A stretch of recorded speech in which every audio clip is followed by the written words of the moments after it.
I'd like to introduce our next speaker to you. The gentleman is a veteran of the United States Navy. He's a graduate of the State University of New York at Brockport. For those of you that don't know where Brockport is, that's in western New York, not too far from the great city of Buffalo, New York, my hometown, and this gentleman's stomping grounds as well. He received a Bachelor of Science degree from Brockport and then went on to George Mason University, where he received his Master's in Arts degree. Mr. Falardeau spent 10 years working on Capitol Hill as an aide to two different members of Congress, and then he went on to serve as the Director of State Government Affairs for the National Rubber Manufacturers Association, that's auto tires, in the United States. Mr. Falardeau presently serves as the Senior Vice President for Government Relations for the American Chiropractic Association. And I do have to acknowledge a complaint that I've received this morning from Dr. Walsman, the president of the ICA. He's sitting behind me. He said, well, where's all this talk about the ACA coming from? He said, everybody's talking about the ACA. I said, it's Affordable Care Act, Gary. It's Affordable Care Act. So his sensitivity is down, and we'd like to welcome Mr. Falardeau.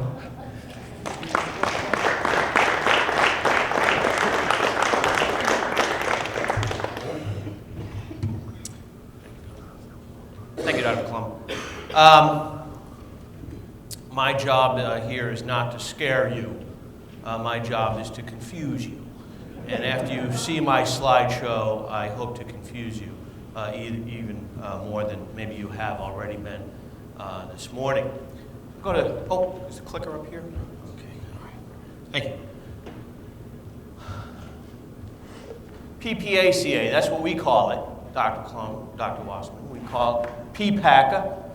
We do nothing in Washington without an acronym, so we call it PPACA. We are probably the only outfit in town that doesn't call it the ACA, the Affordable Care Act. We call it the Patient Protection and Affordable Care Act as it was passed.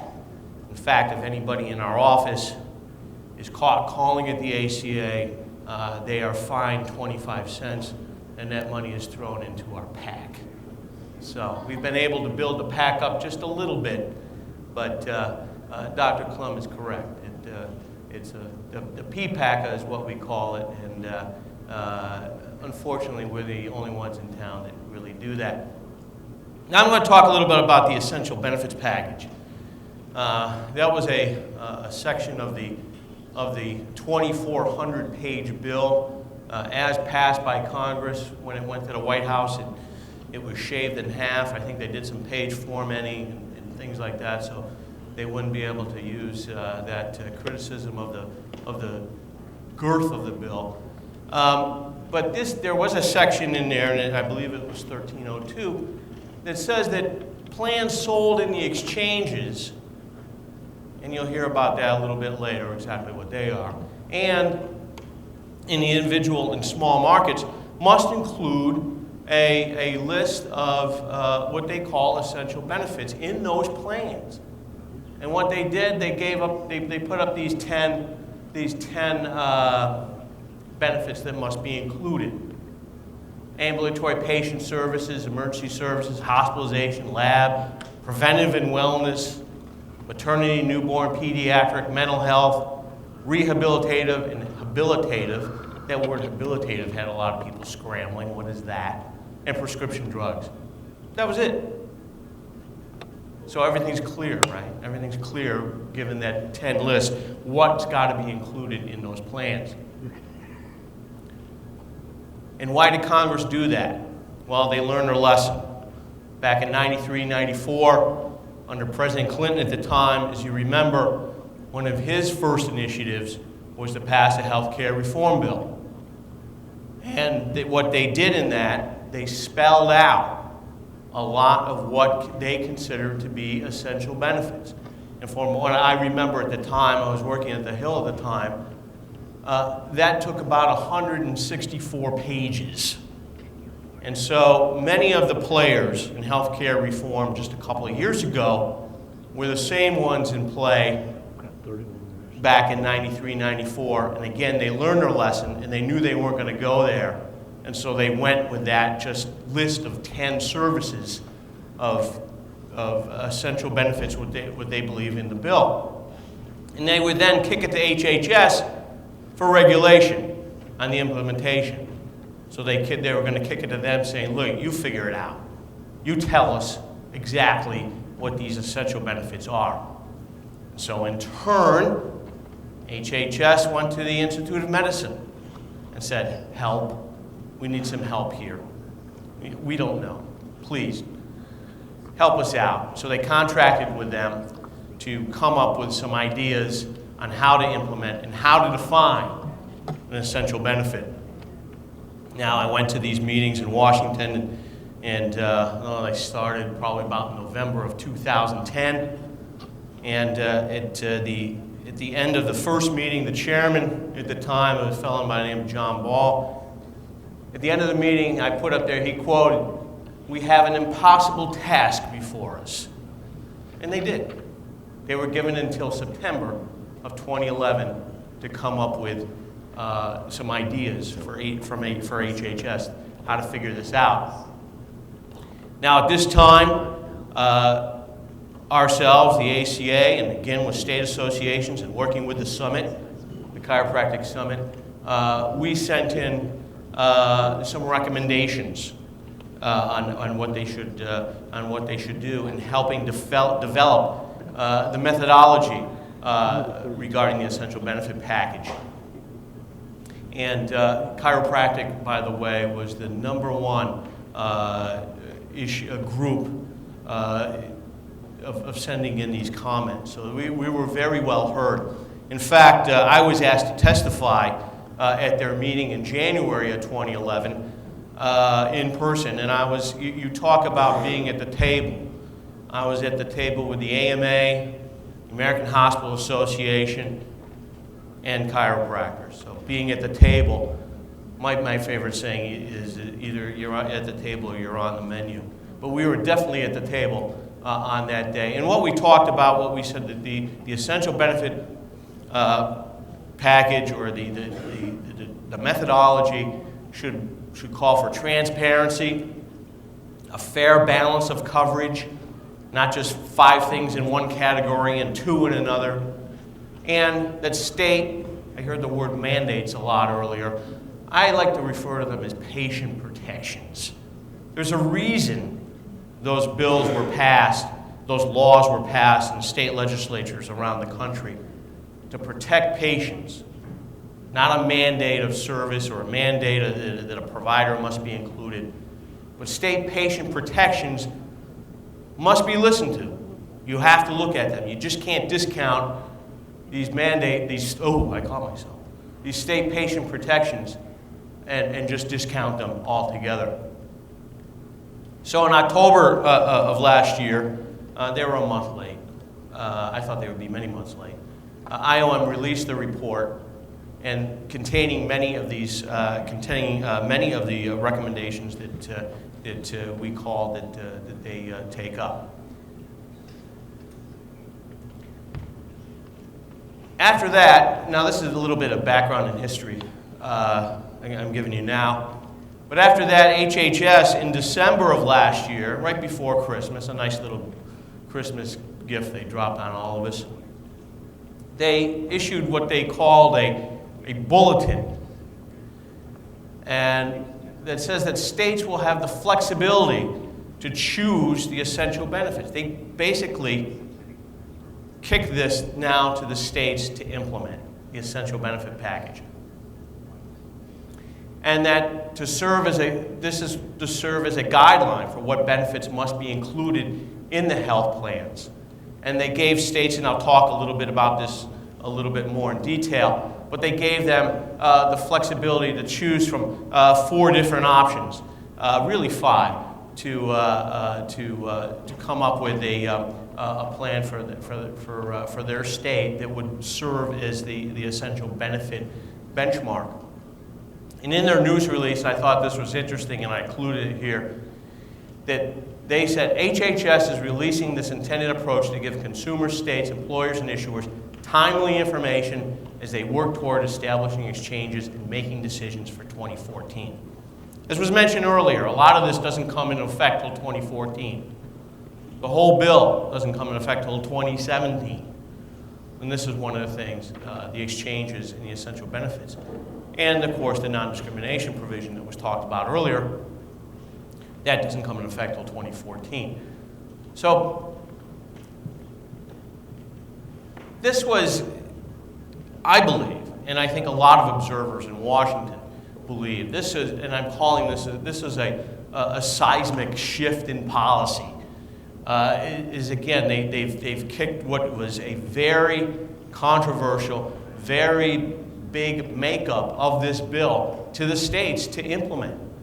This was never intended to be a state issue, like the exchanges. The exchanges, they were always, you know, it's state regulated. That was in the bill. All of that stuff was in there. But there was never, I believe, there was never really a notion. It was never congressional intent to kick this entire process to the states to implement.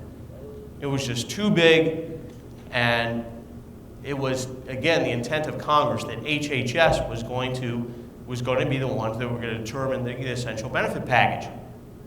And many, as we heard earlier, many members of Congress were not pleased with this approach.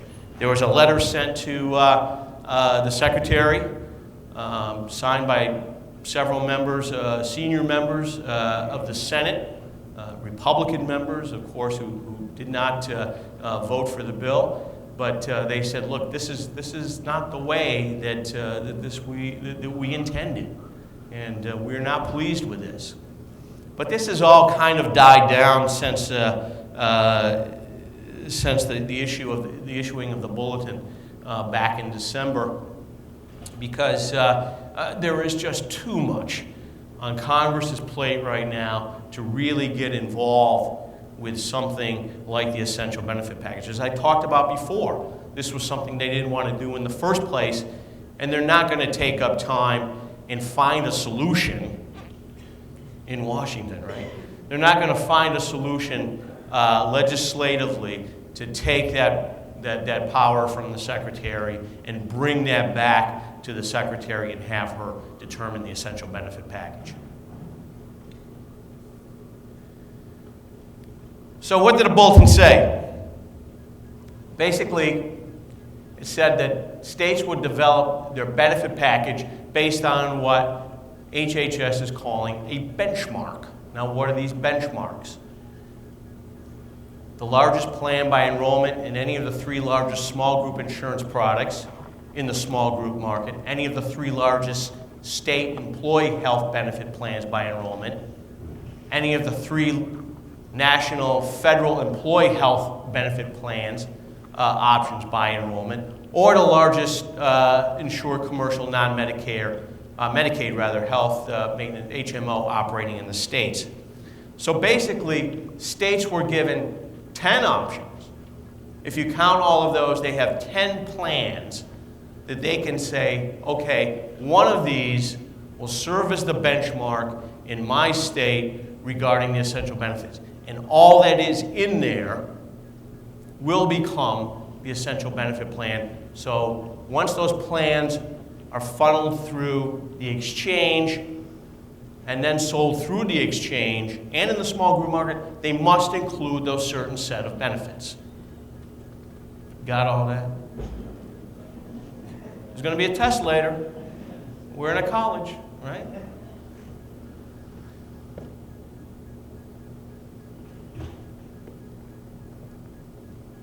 What do states do if they don't choose a benchmark? Well, by the 3rd quarter of this year, they're supposed to have this benchmark determined. States that don't have it, as we'll hear later rather, there's a lot of states that haven't even gone and developed their own exchanges.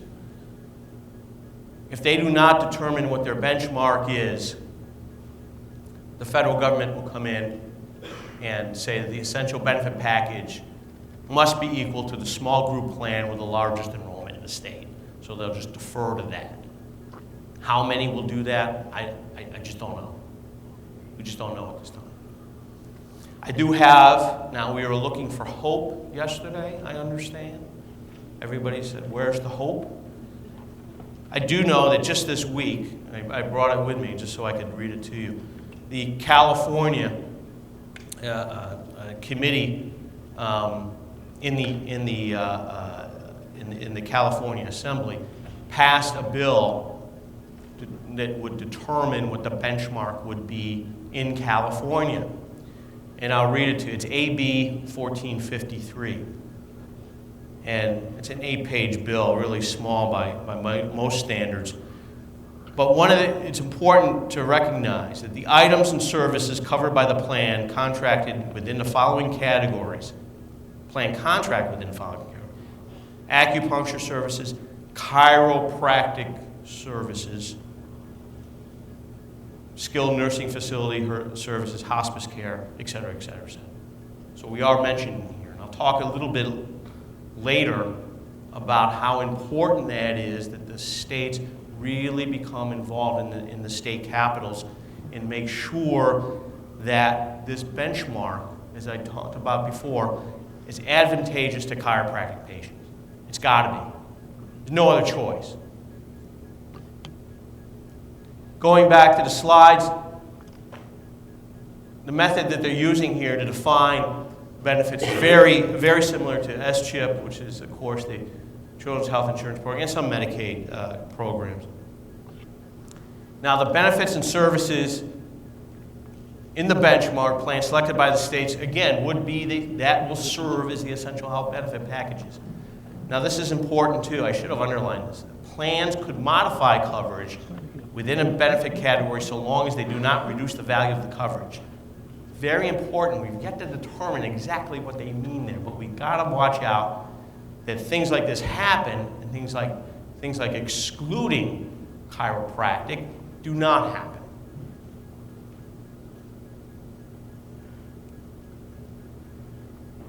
Now, this approach is going to be used according to the bulletin for 2014 and 2015, after which, again, according to the bulletin, the Department of Health and Human Services will evaluate how they are doing here and develop a process for updating the benefits and taking into account innovations in care and so forth.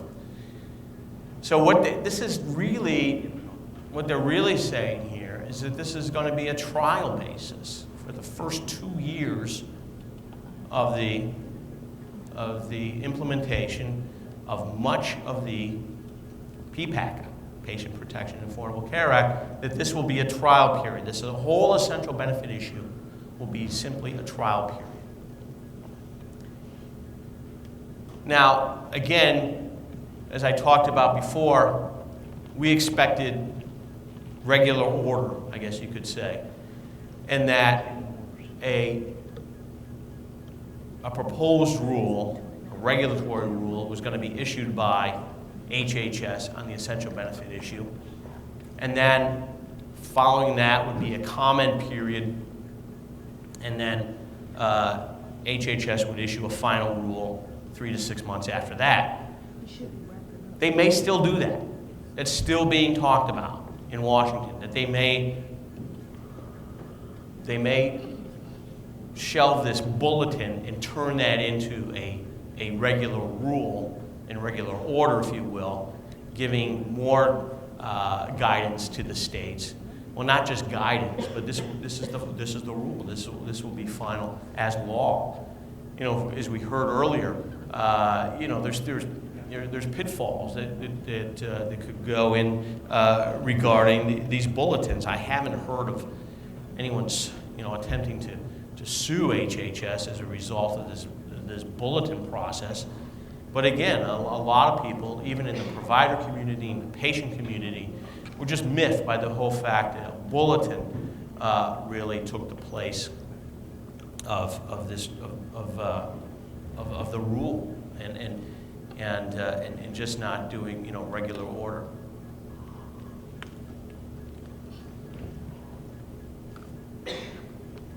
There was something though in the and this was even in the bill itself, and I believe it's important to talk about, because they do mention the word mandates in the bill as well, and in the bulletin. It said that if states want to go beyond what they term is their benchmark, or what they determine is their benchmark, then they can add services and benefits and so forth, but the state would have to pay for it. Now, how popular do you think that would be? However, as we saw in the bulletin, these benchmark plans or options, if they include the state small group market and state employee health plans that include these patient protections, then they wouldn't have to pay for them. The state does not have to pay for them. So, as I underline here, these protections would be included in the state essential health benefit package if the state elected one of these, especially the 3 largest small group plans in the state as its benchmark. So in other words, if you have a patient protection in one of the plans that the state chooses as a benchmark, the state doesn't have to pay for it. It's important because, as I was talking to Deborah earlier, in that I've seen a lot of things in a lot of reports. Well, chiropractic is a benefit, is a mandate in 47 states. That's not true. You have chiropractic in maybe 5 states. But in most states, what you have is an insurance equality law. And that's what a lot of people recognize as a mandate, and it's just not true. So this is very important, though, that if you have those protections in there and the state chooses it as their benchmark, that would be a good thing. And that the state, again, wouldn't have to pay for it.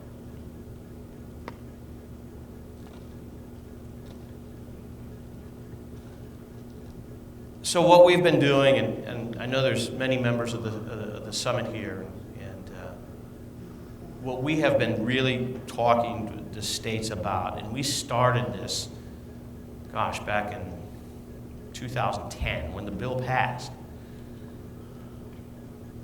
A lot of states were not, they thought this was a Washington thing. This is your guys. This is you guys. This is a federal law. You guys take care of it. We'll help you out, but this is a state law. Well, that's not, or a federal law. Well, that's not entirely true. As I said before, the whole notion of exchanges is state regulated. And now, with the essential benefit packages being kicked to the states really have to be on the ball here. And a lot of them are. We've been talking with them a lot since the bill's implementation, and especially since this essential benefit bulletin. We've been talking with them on a regular basis, and because states are doing this there's no rhyme or reason. No 2 states are doing this alike. As I just said, I mentioned the California bill. They're going through the legislative process. One of our members in New York sent me an email last night and said, hey, look, the governor's doing this by executive order. He created the exchanges last night under executive order. States can do that. So what we have been really talking with our states is that they've got to be our boots on the ground here. They've got to be in the Capitol. They've got to be in the governor's office. They've got to be in the insurance commissioner's office. They've got to be in the legislature. And they have to do everything possible to ensure that at the end of the day, we're in a good place. And again, I think the states have done a good job in doing that. I see some of my summit friends here today, and I think you can agree that a lot of the states have really now taken this up. You talk about scaring the crap out of people.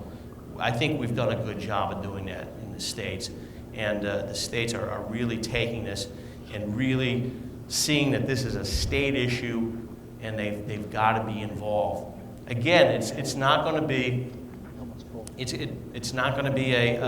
there's no model here. Every state's going to be doing this differently, and we have to ensure that our states are in all of those places all of the time to make sure what happened in California. And this is all fluid. It's one of the terms I like to use. It's all fluid. It's all happening. This bill, when it goes to the next committee, I think it goes to appropriations, they may take that part out. We got to ensure that they don't. But that's the nature of the beast. That's the process that the states now have been given. The states have been, barking since this bill was passed for guidance on the exchanges of essential benefit. Well, HHS has given it to them. And now they've got the ball in their court. And now we got to make sure that in each and every state, the chiropractic patients are protected.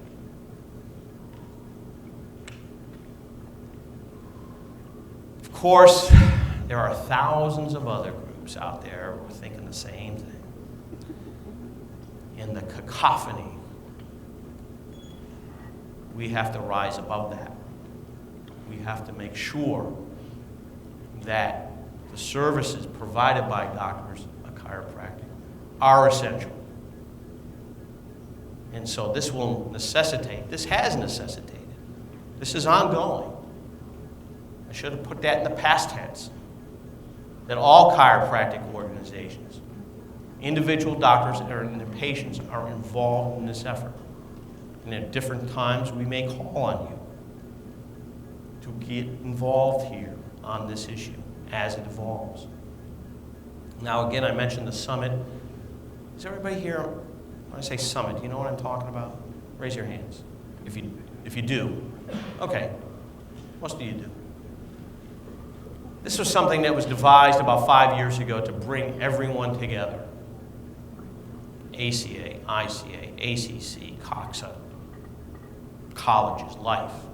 I was here about a year ago. We had a conference on the other side of this curtain where we brought over 40 people together, 40 groups together, and talked about this issue. And we are on the same page. We've had great camaraderie and respect and work come out of that summit.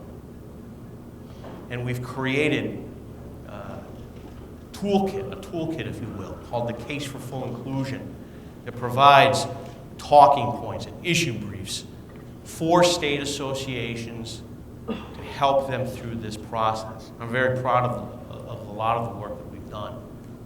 And some of the people in this room have been very influential in getting that work done.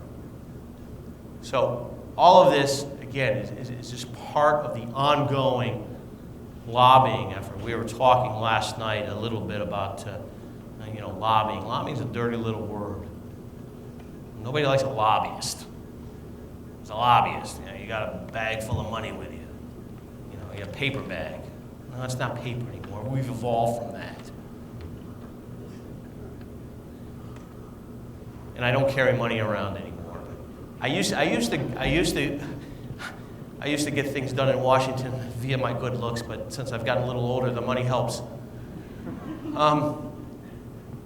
But again, it's very important that we have our states involved here, and I think they've gotten it, and I think they have it.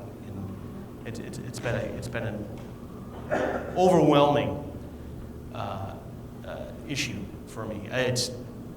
Somebody asked me earlier, well, this is taking up a lot of your time, huh? Yeah, it's taking up a good part of our time at ACA and with our summit partners. The summit wasn't designed to become a body devoted to healthcare reform, but over the years, as you can imagine, it has. It was a very, very influential organization, and I ask you to support it.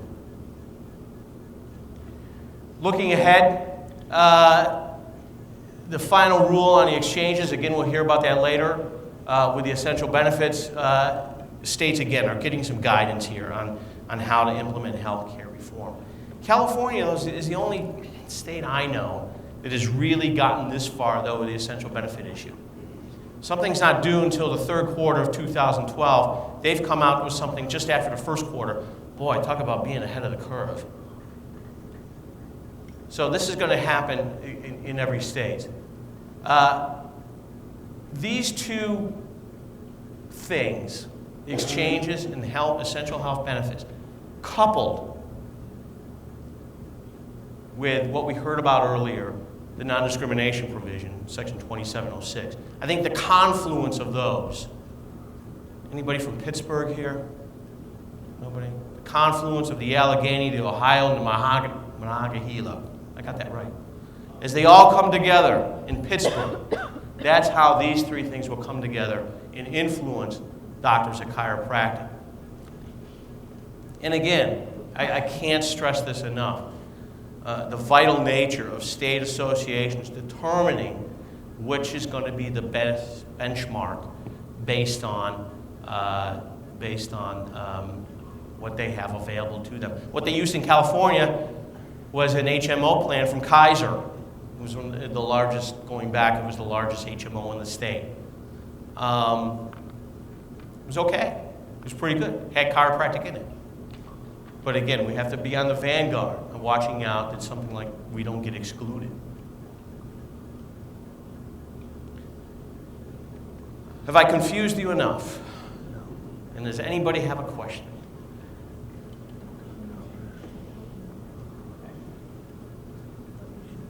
How are we doing? You got me thinking, John. Just a little hometown pride. The state of Washington actually has done a Milliman-Robertson study and chosen their essential benefits package and has passed an exchange law in which I guess they immortalized the essential benefits package in the law, is what I was told. I have a quick thought, because I'm thinking about how the anti-discrimination provision needs to be incorporated into the essential benefits package concept and into the exchanges, but have you thought about it in terms of the time lag? Because remember, exchanges are starting now, 2012, essential benefits packages are starting now, and the anti-discrimination provision goes into effect 2014. You know, so, you know, what are you telling your states, associations to do with regard to that in terms of inclusion? In regard to 2706 is No, also, well, what's saying is that 2706 isn't really effective as a law until 2014, yet essential benefit packages are being defined now as, and changes are being established now.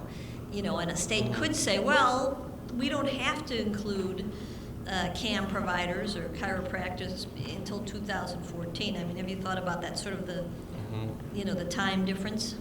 yeah, and that's a sticky wicket in this entire thing. The state is being asked to determine a benchmark now for something that won't go in effect till 2014, and you're absolutely correct.